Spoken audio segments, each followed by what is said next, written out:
Olá pessoal, que alegria imensa estar com vocês aqui novamente, nesse fim de tarde de domingo de Páscoa, né? Eu sou o professor Luciano, esse é o nosso canal Filosofia para Iniciantes, tá? Onde eu convido todos os meus alunos do ensino médio, né, a participarem do meu canal, fazerem aí os comentários, né, colocar as suas críticas, as suas reflexões, e também convido os nossos parceiros aqui, que seguem o nosso canal, a divulgar esse canal aí, para a gente ampliar a nossa divulgação, que é da filosofia de Gilles Deleuze e do nosso mestre, professor, divulgador de Gilles Deleuze, Cláudio Piano. E nada mais justo que começar com um texto do Cláudio Piano, que faz referências ao Museu das Almas, né, que é um texto que foi citado agora há pouco na última live do canal Falas Esquivas, do nosso amigo Luiz Manuel, e que é um dos nossos parceiros aí, no qual eu tenho imensa alegria em participar quando tenho oportunidade. E eu peço para que vocês entrem em contato aí com o canal, siga o canal do Luiz Manuel, que você vai encontrar esse texto também no seu último encontro. Beleza? Vamos começar, porque hoje tem muita filosofia aí para gente trabalhar. Tornei-me, diz Cláudio Piano, bergsoniano muito jovem, logo depois que me formei em cibernética. Toda a minha vida está explícita nesses dois enunciados, a cibernética e o bergsonismo. Agora sou arqueólogo em pleno século XXIII, né? E Cláudio Piano faleceu no século XX. O século das almas. Do mesmo modo que se dizia antigamente o século das luzes ou a era atômica. Se lê determinados livros antigos, como de Jorge Luis Borges, de Gilles Deleuze ou Francis Bacon, aqui ele faz um parênteses para mostrar a confusão que os seus adversários faziam entre o filósofo Francis Bacon e o pintor Francis Bacon. Né?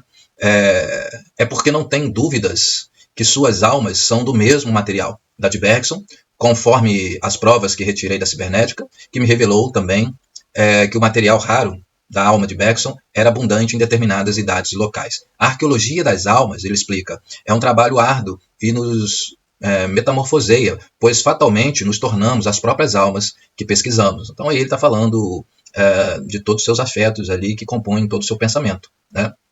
Ele continua, como este texto que escrevo é para o Museu das Almas, tem o objetivo de ser lido dentro de alguns séculos, sobretudo o século XXIX, que se dedicará quase que inteiramente ao século XXIII, conforme os resultados obtidos pela astrologia cibernética. Narrarei cuidadosamente para não acabar por ter meus escritos incinerados pelos veredictos do futuro. Então esse texto aí, o Cláudio Piano, ele vai fazer adiante ali a exposição do que aquilo que ele está apresentando aqui. Então essa é a apresentação de que ele vai citar que o século XXIII será o século das almas, né, e que ele descobriu isso na astrologia cibernética, né. Então são afetos que passam pelo Cláudio Piano, que a gente também, como divulgador da sua obra e afetado pelo seu ensinamento, a gente também vai pesquisar, a gente também vai entrar em contato com essas reflexões, com essas pesquisas. E digo mais que as Falas Esquivas, o canal do nosso amigo que eu já citei aqui, Luiz Manuel, está trabalhando justamente com esses apontamentos aqui, beleza? Vamos começar nossas aulas aí, mais uma videoaula, para a gente fazer as reflexões que nós propusemos aqui no nosso canal. Beleza? Bom, eu estou dando essa aula aqui no segundo ano de filosofia da FATEC, qual eu ministro aula lá, sou professor contratado da FATEC aqui de Volta Redonda. Então, essa aula é uma aula de uma turma que já teve aula comigo, ou seja, embora pouco tempo, né? Lá eles têm 3 trimestres, perdão. Então, eu comecei a trabalhar com eles no terceiro trimestre e agora estou dando continuidade, tive a sorte de dar continuidade com essa turma. As outras turmas que eu tenho são turmas de primeiros anos, então eles nunca viram filosofia, então é uma outra particularidade do pensamento, tá? Então essa aula aqui eu estou trabalhando com o segundo ano porque eles já tiveram afetos de nossas aulas aí no passado. Bom, filosofia da ciência, do realismo objetivo, do idealismo subjetivo, do criticismo transcendental, até a gênese da percepção pura, a subjetiva, transcendental, em Bergson. Então a gente vai fazer aí um apanhado daquilo que eu trabalhei em sala de Platão até Bergson. Tá? É claro que de uma forma bem didática, que é a proposta do nosso canal. Nosso canal aqui não é ele não tem uma roupagem teórica né, de pesquisa, é apenas uma improvisação e divulgação da filosofia de modo didático a nível de ensino médio. Então eu tento trabalhar todos os encontros que eu tenho com a filosofia de Gilles Deleuze, baseado nas aulas de Cláudio Piano e outras fontes, e tento trazer aqui da melhor forma possível no nosso canal, para dar uma ampliação daquilo que a gente trabalha em sala de aula. A última aula que eu trabalhei com os alunos foi um sucesso. Então vamos lá, sem mais delongas. Bom, Vamos começar pelo realismo. O realista acredita que a realidade, acredita na existência da realidade apenas objetiva. Ora, para quem quiser um pouco mais de informação, cada tópico que eu coloco aqui é um link, então esse link ele não está aqui de forma técnica, você não vai clicar aqui e vai abrir outra página, mas eu faço isso verbalmente. Então, todos os nossos tópicos aqui eles são links. Então, se você quiser linkar um pouco mais, fazer um flashback daquilo que a gente já está, a gente já tenha trabalhado para compor a nossa aula aqui, basta você assistir às aulas anteriores, que aí a gente tem outras exposições que vai compondo aquilo que nós estamos colocando aqui, tá? Por exemplo, essa não é a primeira aula do canal, então eu já tenho dito outras coisas anteriormente que pode acrescentar aqui no que você vier a ter dúvidas, tá? Então, olha só, o realista acredita na existência da realidade apenas objetiva. Esse é o equívoco do realismo que nasce lá na filosofia antiga, já com Platão e Aristóteles, que é o recorte que nós fazemos aqui. Às vezes a gente cita alguns elementos aí do pré-socráticos, né, dos filósofos pré-socráticos. Bom, o idealista acredita na realidade, na existência de uma realidade apenas objetiva. O objeto é também chamado de corpo, matéria, física, natureza. Então, fazendo um resumo aí, para os realistas, o eu, o sujeito, né? Quando a gente cita aqui, a gente faz uma relação entre sujeito e objeto, vai aparecer logo a seguir. Essa relação sujeito-objeto, ela ainda não está tão delineada lá na filosofia clássica, nem com os pré-socráticos, nem com Platão e Aristóteles. Mas já em Platão e Aristóteles, a gente já tem aí uma separação. A gente está começando do início, já dos fisicalistas. Então, nos fisicalistas, não dá para fazer uma separação entre sujeito e objeto, porque eles estão muito imbricados, mas de uma forma totalmente diferente da imbricação que vai acontecer na modernidade, tá? E a gente pode aí pontuar, fazer as ligações, beleza?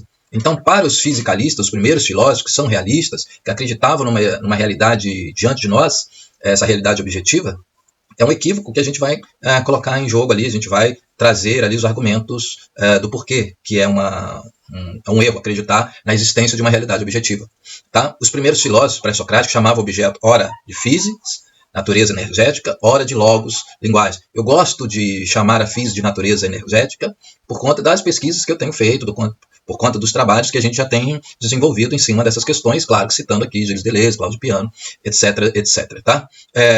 Então, a physis era conhecida pelos fisicalistas, pelos pré-socráticos, como uma natureza, mas não uma natureza como nós conhecemos, é uma natureza que envolve energia, envolve linguagem, envolve organismo, né? Então, eles tinham o conceito de physis, tá? Essa physis é tanto fora quanto dentro, tá? Então, a gente pode ter dificuldade na hora que a gente lê os pré-socráticos, se a gente tiver com um olhar moderno. A gente tem que deixar essa roupagem da modernidade e a gente tentar entender como eles pensavam a natureza, tá? Então, é essa forma que a gente colocou aqui. Platão concebe um realismo metafísico ao obrigar o objeto a imitar as ideias. Aristóteles concebe um realismo científico ao dar objetos, classificações, gêneros, espécies universais, tá? E os doutos padres da Idade Média concebem um realismo teológico ao submeter os objetos ao intelecto e vontade de Deus, anteriores à existência, que eles colocam como objetos possíveis, ou mundo possível. Perdão. Então vamos para a configuração ou nascimento do realismo metafísico, tá? Quando a gente fala de realismo, né, que é a existência de um objeto independente de quem observa, de quem conhece o objeto, né, que é o sujeito. O sujeito tem um papel fundamental no processo de conhecimento, porque é o sujeito responsável por conhecer a realidade, tá? Então aqui essa configuração mostra que é a configuração que está mais ligada aos pré-socráticos, tá? Então aqui o sujeito-objeto está muito próximo. O Deleuze faz essas análises gráficas também. O Deleuze tem um livro chamado Tempo em Kant, que é um livro que está em espanhol. Eu não encontro esse livro no momento, senão eu mostraria para vocês, mas tem um livrinho fininho em espanhol que o Deleuze faz essas analogias gráficas, e como o Deleuze faz, então é justo que nós façamos também, tá? Então eu gosto também desses gráficos para entender o processo filosófico. Vamos lá. Então essa é a visão fiscalista, o sujeito faz parte do objeto. A pergunta que existe, a resposta que os pré-socráticos nos dão é a natureza, ou physis, tá? E o logos. Olha, como o sujeito e o objeto estão embrincados, ora vocês vão encontrar filósofos falando da physis, horas chamando a physis de physis, horas vocês vão encontrar os filósofos falando da physis usando o termo logos, tá? Justamente por isso que a gente coloca essa imbricação aí, tá? Por exemplo, o Heráclito, ele tem um fragmento, né, os fragmentos de Heráclito, de sua suposta obra sobre a natureza, sobre a physis, que ele começa justamente, os professores especialistas em Heráclito, né, que depois vai falar de Hegel, né, que coloca os pré-socráticos de volta ao jogo, principalmente Heráclito, fala desse fragmento número 1, que é: deste logos, sendo sempre os homens, se encontram descompassados. Aí não aparece o termo physis, mas os seus historiadores colocam aí que está faltando justamente esse termo. Né? Deste logos, sendo sempre os homens descompassados na physis. Já mostra ali no fragmento 1 do Heráclito a nossa comprovação de que a natureza está imbricada com o sujeito que a conhece. Beleza? Então é a configuração já em Platão. Platão e Aristóteles, né? Aqui já tem uma separação, porque o Platão vai falar de dualismo, mas por que eu coloquei aqui o objeto maior do que o sujeito? Né? Porque a gente sabe que o primado do sujeito é um primado da modernidade, tá? É um primado idealista, que a gente já vai falar logo aqui. Mas aqui a gente já pode separar, porque olha só como é que o sujeito funciona como um espelho. Ao mesmo tempo que não é que o sujeito conhece a realidade, ele conhece a realidade, mas não é da forma como nós pensamos que seja esse conhecimento. Não, para o Platão, o conhecimento ele vem de fora para dentro. Tá? Você recebe, você contempla a realidade. Por quê? Porque a realidade ela é totalmente perfeita e ordenada. Essa era a visão clássica, né? Antes de Galileu, antes de Isaac Newton, né? Antes da Revolução Copernicana, antes do caos aparecer no mundo natural. O Platão e Aristóteles tinham essa ideia de que a natureza ela precisa ser observada. Então, se você conhece, se você tem a faculdade de conhecer, é justamente porque a natureza tem todos os aparatos para o conhecimento. Tá? Então, o objeto é mais importante que o sujeito. Ora, então quando o sujeito conhece, automaticamente essa realidade ela tem uma dualidade em Platão, porque justamente essa forma como o sujeito conhece não é tão simples assim de entender. Há níveis de conhecimentos que o Platão vai elencando lá no seu livro 6 da República, já tem uma aula sobre isso, é só acessar, você vai encontrar essa videoaula aí no nosso canal. Então, quando o Platão fala dos níveis de conhecimento, ele vai falar que você tem um nível obscuro. Então, o primeiro contato que você tem com a realidade é um contato ignorante, é um contato de delírio, é um contato caótico, mas que você também pode perseguir, contemplar realidades que estão fora desse mundo. É aquilo que Platão vai chamar de essência pura, objeto ideal. Então, há em Platão uma ligação com o gnosticismo, né? Com uma espiritualidade, com uma reencarnação, de modo que ele projeta uma realidade para fora desse mundo aqui, e ele vai fazer toda a sua cartografia baseada nessa perspectiva. Tá? Então, mais rapidamente aqui, a configuração ainda do realismo metafísico, mas já em Aristóteles. O Aristóteles ele já tem uma configuração diferente. Deixa eu ler aqui os objetos. Aqui, o gráfico, né? Aquilo que a gente está aqui perseguindo como objeto, ou realidade, ou ser, né? Que no passado era chamado de physis, mas ainda numa imbricação com o sujeito. Nessa separação vai acontecer o quê? Que os indivíduos, para o Aristóteles, eles são vistos em conjuntos. Por quê? Porque é esse conjunto que vai dar uma unidade. Lembra que a filosofia tem sempre esse postulado do uno e do múltiplo, né? Então Aristóteles vai fazer isso junto de uma espécie de dualismo. Mas não é dualismo, por quê? Vamos tentar explicar aqui rapidamente, embora a gente já tenha explicado. Para o Platão, a realidade é uma realidade ideal, e não uma realidade concreta. Não uma realidade, uma realidade... A gente podia dizer de uma realidade subjetiva, mas a gente corre o risco de a gente cometer aqui um anacronismo que não seria interessante. Mas aqui em Platão, essa realidade, esse primeiro contato que nós temos com a realidade, ela não nos dá uma verdade. E o Platão, quando fala de filosofia, ele está num limiar de uma perspectiva que busca a verdade. E essa verdade, ela tem uma ligação direta com a eternidade. Então, obviamente, pode haver alguns filósofos que vão trabalhar com eternidade fora desse mundo existente, desse mundo aparente, dessa entidade real que é a nossa realidade presente, presentificada, né? Ou representada. Então, aqui, o Platão, quando ele olha para a realidade, ele está vendo uma realidade que, pronto, a gente pode dizer que não existe, mas para o Platão existe sim, porque é ontológica. Tá? Ela não é assim como os estoicos, uma realidade que insiste, tá? Porque os estoicos estão falando do mundo presente, o Platão está falando de um mundo passado. Então, essa realidade para o Platão, essa realidade, essa essência pura, ela existe. Porque o Platão tem uma visão encarnacionista, uma visão espiritualista. Tá? Então, só por isso que o Platão, quando ele olha para um objeto, aquele objeto não está ali, no sentido que ele fala do objeto puro. Tá? Da coisa em si. Ele olha para um objeto e esse objeto não está ali. Né? Ele não se encontra diante de nós. Por isso que quando Platão vai falar do mundo real, ele chama esse mundo real de mímese. Ele possui uma nomenclatura chamada mímese, que é a imitação. Tá vendo isso aqui que eu estou chamando de cadeira, que eu posso tocar, que eu posso sentir? É apenas uma imitação. Ou seja, o Platão, quando ele olha para o objeto, ele vê um esfumaçante, uma áurea, e essa áurea ela está ali naquele objeto porque aquele objeto é pura imitação. Ele precisa se libertar dessa áurea para atingir a sua verdadeira natureza que está na eternidade essencial. Pronto. Então, dou por entendido o platonismo objetivo aqui. Platonismo, realismo metafísico. Pronto, já em Aristóteles, para a gente avançar, o Aristóteles vai falar justamente da abstração. Então, em Aristóteles aparece o indivíduo, ele vai dar as características dos indivíduos, ele não fala de indivíduo, ele fala de substância, né? Substância primeira, substância segunda.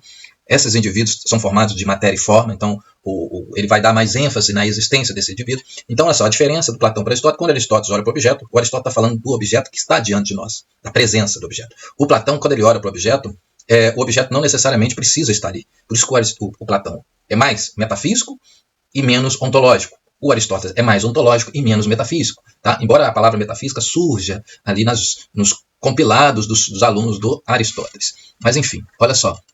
Então, essa dualidade no Aristóteles vai aparecer como um conceito apenas. É apenas um conceito. Ou seja, olha como ele já dá um aparato mais lógico, né?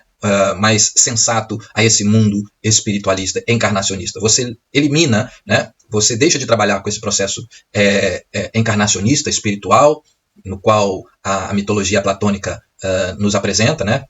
Haja vista o livro 7 da República, o mito da caverna, que é uma alegoria, ou seja, cercada de misticismo, de metáforas, né? E o Aristóteles é mais concreto. Então ele lança a mão da filosofia da linguagem. Então nasce com Aristóteles a ciência da linguagem, mas ainda assim essa ciência da linguagem compõe a ontologia. Por isso que a ontologia ali, a ontologia do Aristóteles, eu já ia falar que a ontologia do Aristóteles é fraca, mas não. A ontologia do Aristóteles ela tem essa potencialização justamente porque ela se compõe tanto dos indivíduos quanto dos nomes gerais. E justamente a essência, né, que em Platão está num outro mundo, está num plano encarnacionista, né, em Aristóteles está no conceito. Então ainda os dois têm essa semelhança.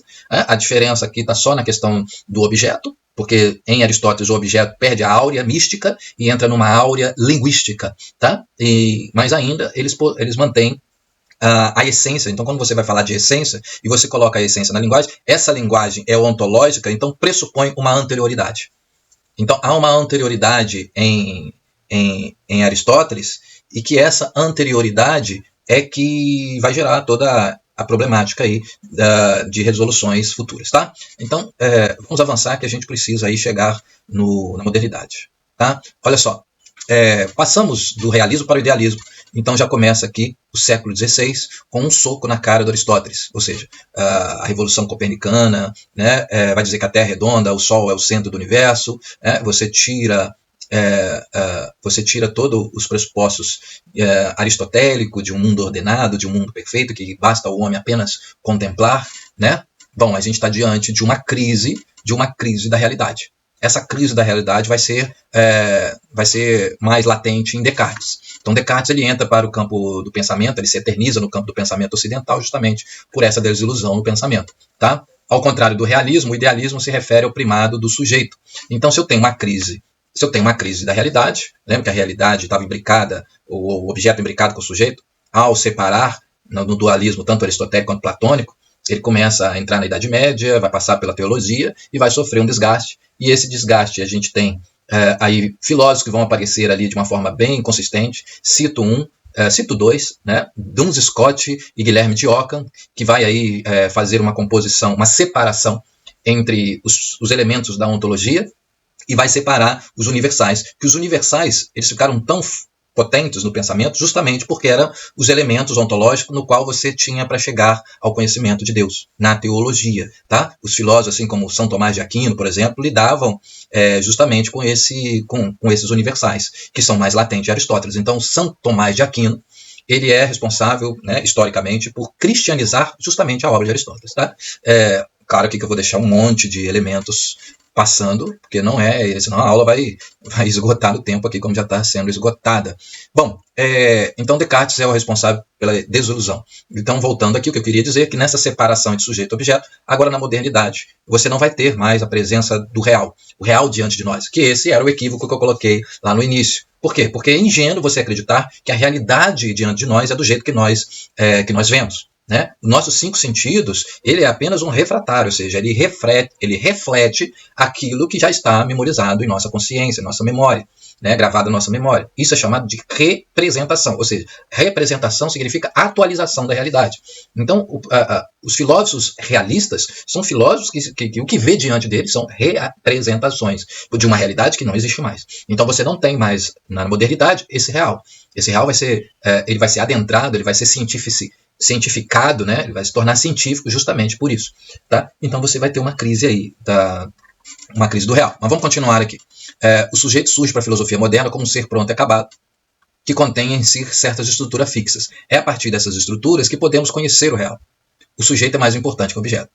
A capacidade de conhecer depende da subjetividade do indivíduo, do eu penso. Ou seja, vou repetir, a capacidade de conhecer depende da subjetividade do indivíduo. Ou seja, está nascendo aqui o processo psicológico. Ou seja, a realidade diante de nós depende do nosso estado de alma, do nosso estado emocional. Né? Seria essa a tradução. A subjetividade agora é fundamento do sujeito conhecimento, que vai aparecer em Descartes o termo eu.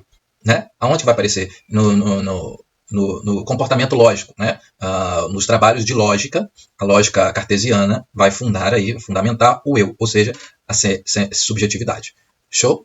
Então agora não é mais conhecer verdadeiramente a realidade, mas sim apreender profundamente o pensamento.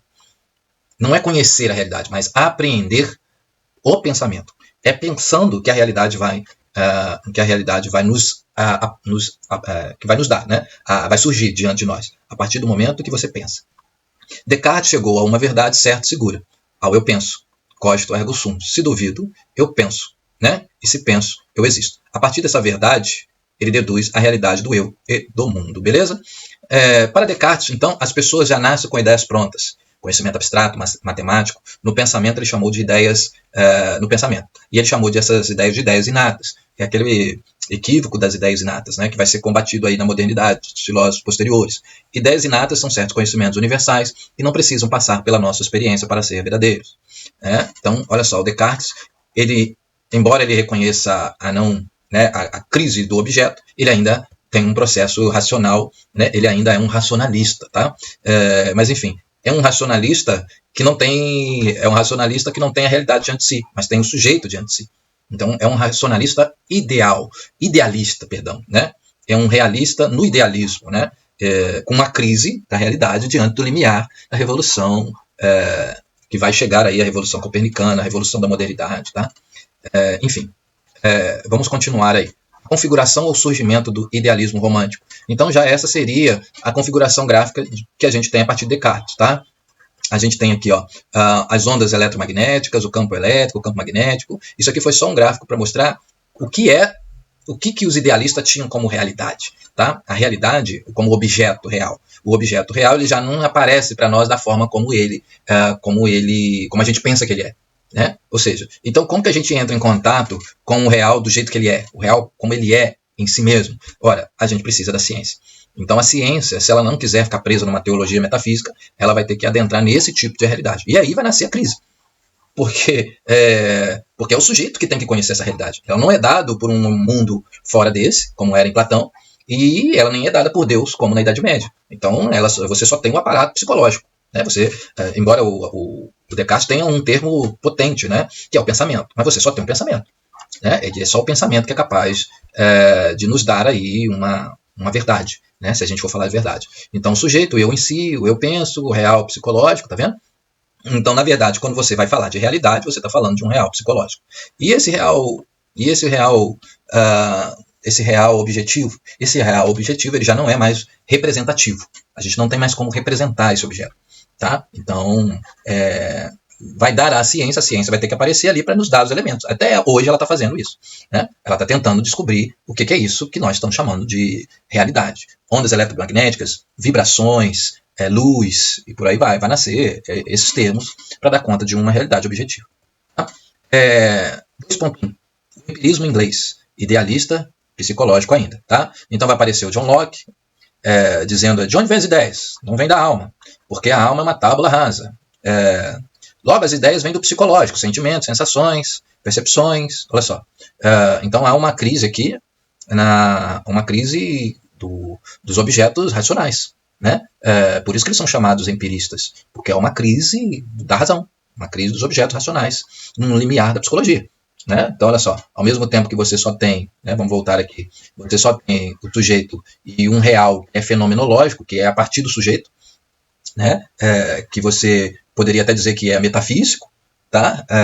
A gente tem essa complexidade aqui. Então, se eu colocar uma crise nessa relação entre o real psicológico e o sujeito, a gente vai ter que cair aonde? A gente vai ter que cair no chão.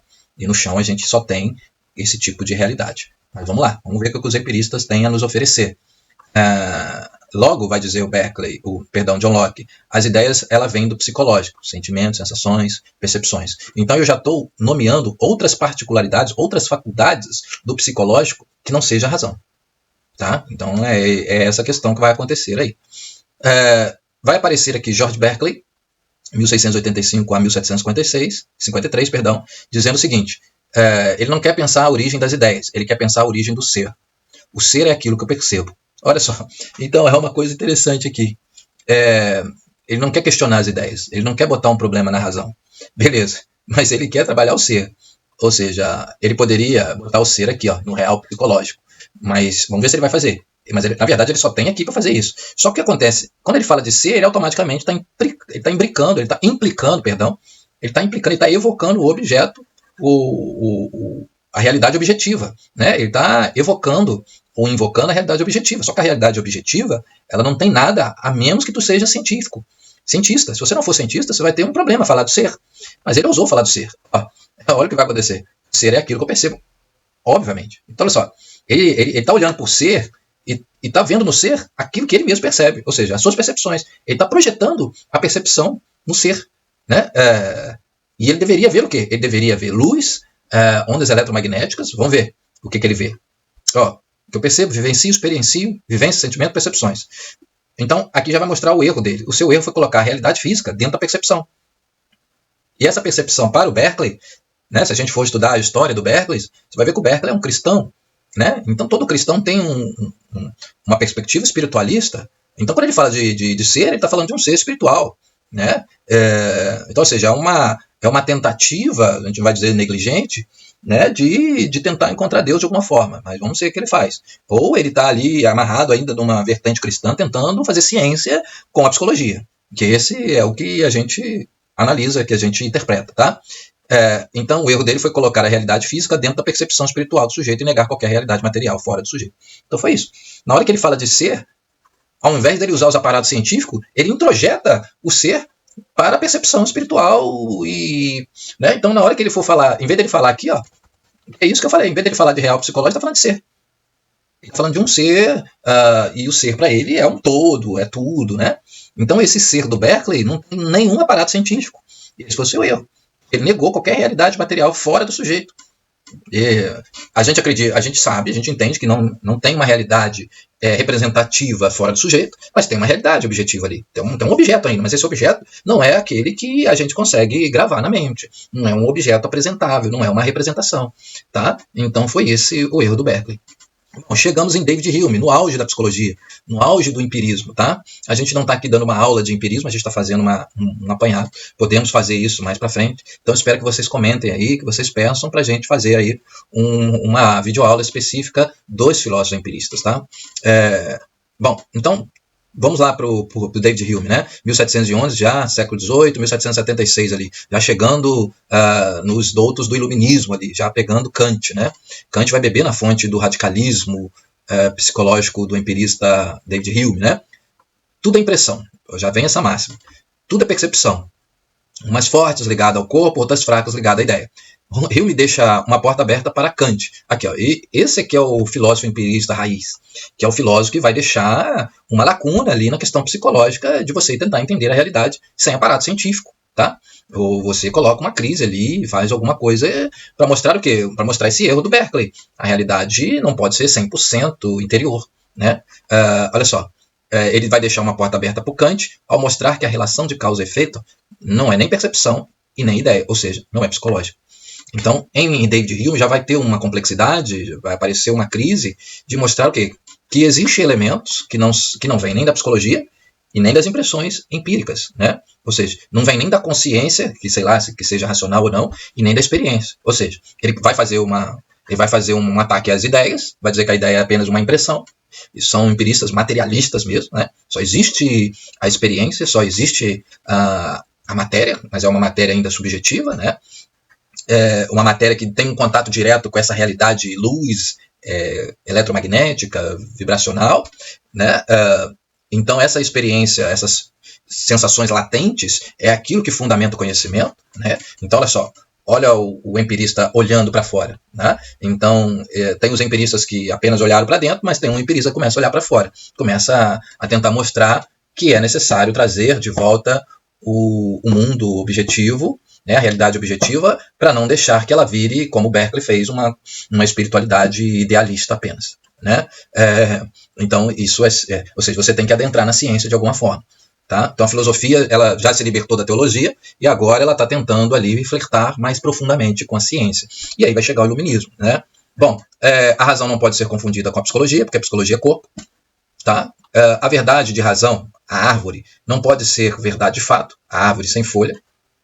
Tá? Então, existe uma verdade de razão, ou uma verdade de direito, e existe uma verdade de fato. Então, todos os filósofos realistas trabalham com verdade de direito e não verdade de fato.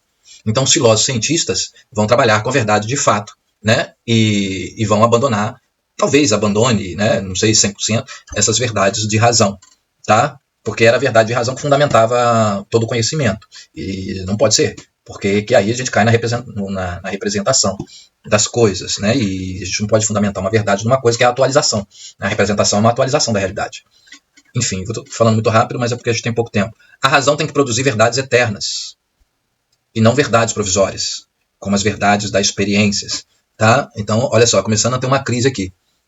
A razão tem que produzir verdades eternas, não verdades provisórias, como as verdades das experiências. Tá? Então, olha só, eu acho que eles estão dizendo aqui, ó, o empirista, embora trabalhe com verdades de fatos e abandone a verdade de razão, ele não pode produzir uma verdade eterna. Então, olha a crise aí na ciência. Então, ao mesmo tempo que o Hume deixa uma porta aberta, ele automaticamente ele fecha essa porta para os seus correspondentes empiristas. Então vai ter que surgir outro filósofo com um pensamento totalmente diferente. Portanto, os racionalistas irão produzir conceitos que não precisam das experiências, psicologias. Né? Então, olha só, olha a outra fuga. Então agora vai entrar aí, antes de Kant, vai voltar, ou vai começar o racionalismo, né? Um racionalismo psicológico ainda, mas vamos ver o que eles vão pensar. É um realismo psicológico tentando trazer a realidade objetiva para buscar ideias eternas. Mas eu não sei se eles conseguem fazer isso com a realidade objetiva, né? De forma tão científica assim, a hora que a gente ainda está, não chegamos em Kant ainda. Tá? Nasce com Gottfried Leibniz, 1646-1716, o conceito de a priori, independente da experiência, a bola redonda. Ainda em Leibniz vai aparecer o conceito de mônada, onde cada ser pode ser fragmentado ao infinito e cada pedacinho de ser, átomos, é um mundo em particular. Olha aí, é um racionalismo sensato. Né? É um racionalista já tentando produzir algo para lá do subjetivo. Tá? Lembrando, se você quiser entender isso de uma forma mais simples, você faz a cartografia que o Deleuze faz. O Deleuze vem da Guilherme de Ockham, né, da navalha de Ockham, e vai mostrar que na modernidade vai ter uma ruptura. A primeira ruptura acontece com a navalha de Ockham, é uma ruptura na ontologia. Eu acabei de falar isso mais cedo, né, nesse próprio vídeo. Eu falei que a navalha de Ockham vai ser uma ruptura na ontologia. Então, na ontologia você tinha os indivíduos e os nomes gerais, ou os universais.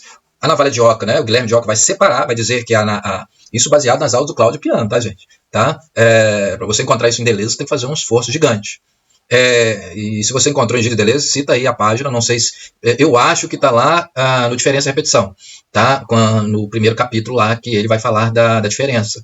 Eu acho que tem uma parte que ele deve trabalhar essa questão do Guilherme de Ockham. Eu sei que lá ele fala do Guilherme de Ockham, mas não sei se ele explicita essa forma bem didática, assim. Mas enfim, então, olha só, você vai ter uma ruptura na ontologia, vai separar os universais do indivíduo, da substância, e vai dizer que os universais são puros signos. Olha aí. E aí, se você quiser falar de Deus, você não pode mais usar os universais, porque senão você vai estar no campo apenas da semiótica. E você precisa, para falar de Deus, de uma ontologia, de um ser. né, de um todo, de uma realidade, porque a semiótica não é mais uma questão da realidade, é uma questão da linguagem, tá? Enfim, então, se você agora na ontologia só tem os indivíduos, esses indivíduos no século XX vai ser separado, vai haver uma ruptura no século XX dentro do indivíduo, onde você vai ter indivíduo de um lado e singularidade de outro. E o filósofo que o Gilles Deleuze gosta de citar, segundo Cláudio Piano, é Gilberto Simondon. Gilberto Simondon tem toda a sua obra, todo o seu pensamento, que vai falar da singularidade, tá? Embora a singularidade seja um termo aí que é muito usado na ciência, né? Na cosmologia, enfim, na astronomia, mas enfim. Então, eu estou dizendo que a gente tem aí essa nomenclatura aparecendo já em Leibniz, tá? As mônadas são justamente isso. Só que as mônadas ainda têm um aparato espiritual. Quando ele fala de mônadas, aí eu cito Cláudio Piano de novo, ele não está falando de uma realidade física, ele está falando de uma realidade atômica. Tá? Mas está próximo, tá? Está próximo ali. Para um racionalista, tá? Então, essa questão da mônadas é um termo que o Deleuze vai trabalhar muito em sua obra, porque tem uma relevância, tá? Então, agora você tem aqui o idealismo transcendental. Bom, então só para a gente resumir, Leibniz vai aparecer o termo a priori, que é o termo o termo no qual Kant vai se servir, né? Mais para frente aí, beleza? A gente vai entender o que é a priori em Kant. Bom, idealismo transcendental. Começa a aparecer aqui a obra de Kant. Kant detona o empirismo. A experiência não nos dá um saber universal. A gente já falou disso. Kant detona o racionalismo. Né? Embora ele tenha uma sensatez, a gente ali considera Leibniz, mas a razão não acessa a realidade da experimentação. Tá? Então, a gente está num engodo ali, que é o que o Kant se viu para resolver. Tá? O Kant vai partir do a priori, de Leibniz. Para Kant existe um mundo físico e um mundo subjetivo psicológico. Tá? Agora, ele vai fazer ciência. Então, ele usa as frases científicas, que são os juízos. Tá? Então, ele tem os juízos analíticos. Os juízos analíticos são sempre racionais. Ou seja, são sempre a priori, juízos analíticos. Bola redonda. Só que esses juízos analíticos não nos dão novidade no objeto. É apenas um envolto. Um envolto, né? Então, onde você não consegue ali produzir, para fazer ciência, você precisa produzir uma novidade. Com esse juízo analítico, você não produz nenhuma novidade. Todo mundo sabe que a característica principal de uma bola é ser redonda, né? Então, ele precisa ir além. Bom, então você tem os juízos sintéticos. Ele vai apresentar os juízos sintéticos. Os juízos sintéticos, eu coloquei aqui esses termos, tá? Que o Kant não usa, Cláudio Piano não usa, mas como a gente tem essa mística da didática, a gente tem que colocar para o jovem entender. Os juízos sintéticos são sempre corporais, ou seja, são sempre a posteriori. Né? A pergunta do Kant é: existe juízos sintéticos a priori? Ou seja, existe juízos sintéticos que possam nos dar uma verdade universal? Já que o a priori, como se diz assim, existem juízos sintéticos a priori, ou seja, os juízos que são da experiência podem me dar um conceito universal? Né? Se justamente o empirismo não te dá um saber universal, como que eu tiro e como que eu produzo saber universal a partir de juízos sintéticos a priori? Porque os juízos sintéticos são sempre a posteriori, ou seja, primeiro preciso de experiência. E, na verdade, ele tem um termo chamado de... você tem contingente, né? Você tem universal. É universal e necessário todos os juízos racionais, e são contingentes, né? E singulares, ou seja, vai mudando com a experiência os juízos sintéticos. Então, como eu posso ter um juízo sintético que não mude com a experiência e ainda crie um saber universal? Né? Essa é a dúvida do Kant. Existem juízos sintéticos a priori. Será que eu consegui explicar? Né? Bom, então, os juízos sintéticos são todos da experiência. Os juízos a priori são todos da razão. Então, eu quero um juízo que seja da experiência, mas que tenha o mesmo aparato racional. Então, o Kant ele percebe que tanto o físico quanto o psicológico lhe dão verdades passageiras, ou seja, presente do tempo. Vamos lá. A partir das aulas do Cláudio Piano, continuamos aqui. O Kant precisa de verdades eternas futuras. Ou seja, ele precisa fazer ciência. Fazer ciência é fazer previsão. Mas a ciência ela só lida com verdades presentes e não com verdades futuras. Verdades futuras é preciso de razão. Né? E a ciência ela é empírica. Tá? A gente já explicou por quê. Porque a ciência entra mais em contato com a realidade objetiva, que já desapareceu naquela desilusão do Descartes. Né? Então, para fazer ciência, tem que retornar essa realidade. Senão você fica preso numa psicologia, num espiritualismo. Beleza? Então, vamos continuar. os juízos a priori são universais e necessários, tá vendo? Aquilo que eu tentei evocar aqui já está explícito nessa slide aqui. Os juízos a priori são sempre os universais e necessários, mas não podem vir do físico ou psicológico. Tá vendo? Eles não podem vir do mundo físico ou psicológico. O Kant vai querer um a priori que venha justamente daí. Então vai ter um problema. Juízos, pois físico e psicológico são forma da experiência. Ou seja, são juízos posteriores. Já expliquei isso. Kant precisa de um novo campo da realidade para construir uma verdade de direito ou verdade de razão. Ele cria o campo transcendental. Então vai aparecer agora o transcendental. Então, a partir do Kant, o transcendental vai dar uma nova configuração à filosofia e os filósofos posteriores têm que trabalhar dentro do transcendental, né? Se quiser fazer uma filosofia consistente. Mas onde colocar esse transcendental? No céu? Bom, isso foi o que Platão fez. Então, tá vendo? Então agora aparece um termo que a gente tem que entender se esse termo existia nos outros filósofos. Acabamos de encontrar que sim, em Platão, embora não apareça esse termo transcendental, a gente sabe que esse transcendental estava imbricado aonde? No mundo das ideias. Então, o mundo das ideias é o que a gente chama de transcendental para o Platão, tá? Porque a gente tem um transcendental lá no nível, no livro 6 da República, que ele vai fazer os níveis, os modos de ser, né? Ele vai fazer uma linha vertical, uma linha horizontal, vai partir do primeiro modo, que é a eicasia, que é o simulacro, que seria o que o Deleuze vai postular no futuro aí de transcendental, tá? Mas a gente pode dizer que existe um transcendental em Platão que ele explicita, que ele trabalha, que são as ideias, né? Que ele colocou o transcendental fora desse mundo, mas existe um esquartejamento, né? Um quartejamento do mundo sensível, que vai aparecer o transcendental também, mas aí já não é Platão, embora Platão deixa isso quase que exposto lá no livro 6, tá? Ou seja, seria o mundo da caverna. O mundo da caverna é transcendental. Agora não me diga como, assista minhas aulas antigas que você saberá. Tá? Tem uma aula aí que eu coloco o mito da caverna junto com o filme Interestelar aí, tá? Bom, então olha só, ele cria o campo transcendental, ele vai mostrar que o Platão tentou, tinha o transcendental, mas colocou o transcendental na metafísica, na transcendência, no céu, e ele só tem a forma empírica. Mas ao invés de colocar o transcendental no corpo físico, ele coloca o transcendental na psicologia. Então agora a psicologia ela vai ter duas nomenclaturas. Uma nomenclatura subjetiva e uma nomenclatura transcendental. A subjetiva é isso que nós estamos chamando de forma empírica, né, de corpo físico, e a psicologia e o transcendental vai ser isso que nós estamos chamando de psicológico aí, tá? Agora o transcendental contém universal e necessário, ou seja, o a priori. Então, quando ele coloca o transcendental no psicológico, ele coloca automaticamente esse transcendental está sendo anterior à experiência. Então, ou seja, não é empírico. Então, aí ele pode responder a pergunta que ele mesmo fez. Existe juízo sintético a priori? Sim, no transcendental. E o que seria esse transcendental? Então, Kant salva a ciência. Esse transcendental é o que nós estamos colocando aqui de volta, o espaço e tempo, tá vendo? Então, Kant consegue entrar nesse universo caótico aqui, que é um caos, né? A realidade objetiva agora, que ela só tinha luz, ondas eletromagnéticas, tá? Isso é a ciência falando. DNA quântico, o que mais? Vibrações. Agora o Kant consegue colocar o espaço e tempo. Mas esse espaço e tempo transcendental ainda é bem psicológico, tá, gente? Ainda é bem psicológico. Mas ele tentou aí ultrapassar o mundo empírico e o mundo subjetivo, tá? Então seria esses os pressupostos. Mas vamos acompanhar mais. Então agora a gente vai falar do transcendental fora dessa psicologia. Porque se o transcendental em Kant ainda é psicológico, vai se passar aí, sei lá, Bergson está em 1859. Eu acho que eu não coloquei o Kant aqui. O ano de nascimento do Kant, falha nossa, né? Mas, enfim, não vou procurar agora, que eu não quero tirar a página, o slide do ar, mas enfim, Kant aí está antes de 1789, né? Antes da Revolução Francesa, e o Bergson está em 1859, né? Praticamente aí, podemos dizer que entre Kant e Bergson há quase 100 anos aí, né? De transcendental. Então, Bergson vai partir da psicologia, ele se serve da percepção, né? Então, na psicologia você tem sentimentos, percepções, emoções, memória, né? 5 sentidos. A percepção é cheia de hábitos, memórias, sentimentos e projetos.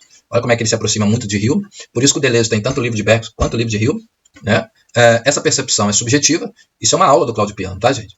Exemplo, quando vejo minha avó, a minha percepção se enche de memórias, sentimentos e projetos. Então, são esses os elementos aí da percepção, da subjetividade do Bergson. Logo, fico feliz, me emociono na casa da minha avó. Bergson pega a percepção, tira tudo dela. Logo, ele cria uma percepção pura, uma percepção a priori. Tá? Bergson pega a percepção, tira tudo. Logo, ele cria uma percepção pura. Ele pega a percepção, aplica no mundo físico. Ele quer uma percepção a priori. Bergson diz, a natureza possui percepções puras. Essas percepções puras são transcendentais. Ao invés dessas percepções serem condições de possibilidades, elas são genéticas. Então, olha só, o Kant, ele encontra o espaço e o tempo, mas coloca esse espaço e o tempo a serviço do mundo subjetivo e do mundo psicológico. Tá? Ele tira esse espaço e o tempo do próprio transcendental e aplica como condição de possibilidade da existência do mundo físico e do mundo físico, do mundo racional, né? Tanto faz dizer isso agora, tá? Do mundo da experiência, do mundo psicológico, do mundo mental, do mundo psíquico, né? Enfim, o Bergson, ele vai tirar a percepção e vai jogar a percepção no campo físico. Quando ele faz isso, ele coloca a percepção aqui. Eu acho que eu não tenho esse desenho, infelizmente, eu não fiz o desenho do Bergson, mas a gente pode pegar aqui. Ao invés de colocar espaço e tempo, a gente coloca aqui a percepção. Quando a gente coloca a percepção pura aqui, ela é uma percepção a priori, mas se o Bergson ainda tem essa ligação, essa linha vermelha aqui, entre o psicológico e a realidade, o Deleuze vai desatar isso radicalmente. Tá? Se isso aparece em Bergson, eu espero que não, eu creio que não, né? Porque quando ele fala de percepção pura, agora o mundo objetivo ele volta mais de uma forma genética, tá? Então é uma gênese do indivíduo e não uma condição de possibilidade. Então você cria agora uma nova concepção do transcendental, que é uma concepção transcendental genética, né? E quem você pode colocar ali? O próprio sujeito. Então aqui é uma condição de possibilidade, é uma nomenclatura científica, aqui no Bergson não. É uma nomenclatura da singularidade, é uma nomenclatura metafísica, é um transcendental genético. Então estamos lidando com um transcendental dentro do indivíduo, mas um indivíduo que agora tem ligações com o mundo físico. Beleza? Então essa seria a nossa aula aí. Para finalizar aqui, eu mostro nossas fontes, né? Está no site do Cláudio Piano, aula de 1º de fevereiro de 1996, Kant e Bergson, o transcendental e o assubjetivo. Muita coisa vai ficar aí, muitas lacunas para a gente debater. Então espero que vocês tenham gostado, comente aí, faça suas críticas para a gente possa melhorar aí as nossas videoaulas, tá, pessoal? Espero que a gente tenha feito um trabalho aí de filosofia nessa noite de Páscoa. Um abraço a todos e até a próxima.